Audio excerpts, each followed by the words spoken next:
Les suites extraites sont comme un GPS pour nous guider vers la preuve qu'une suite converge. Dans cet exercice, on considère une suite UN et on suppose que U2N, U2N plus 1 et U3N convergent. Et il faut montrer que UN converge à son tour. Notons L, L' et L seconde, les limites respectives de U2N, U2N plus 1 et U3N. D'après le cours, on sait que si U2N, U2N plus 1 convergent vers la même limite, alors UN converge.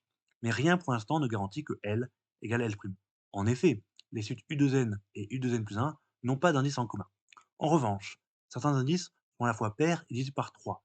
La suite U6N est une suite contenant que des indices pairs, donc est une suite extraite de U2N. Donc U2 6N converge vers L.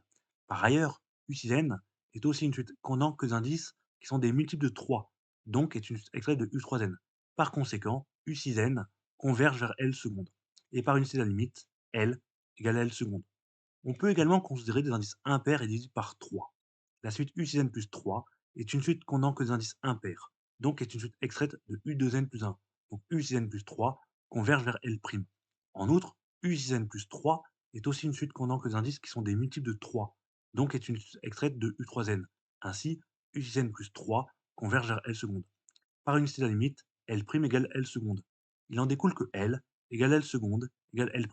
Et les suites U2N et U2N plus 1 convergent bien vers la même limite L. En conclusion, d'après un théorème de cours, UN converge vers L.